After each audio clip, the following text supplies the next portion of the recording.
जय हिंद दोस्तों। सिस्टम पार देंगे। अब भोरे भोरे उठ के देखा तो एकदम करिया बादल एकदम चारों तरफ घेर ले भाई, जैसे लगा था एकदम आनी तूफान के साथ एकदम बरखा होके बटे भाई। कुछ देर भाई लोगों पास लगा था भाई झमर झमर के एकदम बुन्नी है, ओकरे पास भाई एकदम ठंडा एकदम ठंडा ठंडा हवा बहुत भाई एकदम बढ़िया सुहाना एकदम ठंडा हवा लगता भाई। हमरा कहीं में कोचिंग में जाएगा सोच भाई का करी का यार, बारिश के मौसम तो ना रहा, लेकिन ये टाइम भाई इतना काला बादल हो गया चारों तरफ एकदम काला बादल और बारिश झिमर झिमर होता, लेकिन कब तेज होते कब धीरे होते बारिश को कोनो भरोसा नहीं बैठे भाई, कब तेज कब धीरे ना हो जाए। तो भाई देखा तो कोचिंग के भी टाइम होते और सर जी एसएमएस करते नहीं ग्रुप में ना करते नहीं भाई, लेकिन कोचिंग तो संभावना बाटे कम है कि आज कोचिंग हम जा पाए।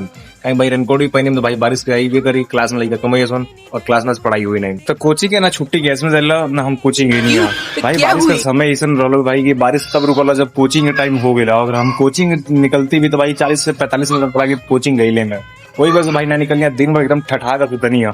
ये टाइम उठनी नहा दो एकदम हम तैयार हो बानी। अब देखा भाई बेने का बेने तो कोचिंग जाए पड़ी कहीं भाई कई दिन एब्सेंट नागा हो गई बेटा हमारे कोचिंग के। तो आज सांझी के खाना बन लो भाई चिकन देख के भाई टेंडर मौसी कोनी मौसी आज खाना बनाए हम, तो मौसी को तो ठीक बटे बनाओ, लेकिन भाई डर ये बात करो भाई अगर खराब खाना बनल तो मौसी मार मार के बेलना से मुंह फुला दी। वही डर के मारे चाचा से मदद ले लेनी है, चाचा मिलकर हम बनेंगे चिकन भाई। देखने में इतना स्वादिष्ट लगता भाई, खैले में एकदम मजा आ गया भाई। कुछ भी कहो चिकन आज के एकदम स्वादिष्ट और बेहतरीन बनल। तो आज के मिनी ब्लॉग में बस इतना ही भाई। देखा बंदूक भाई जगह ठाए हम दावत भाई उतने ठाए भाई सब्सक्राइब वाला बटन दादो। मिलते हैं नेक्स्ट मिनी ब्लॉग में।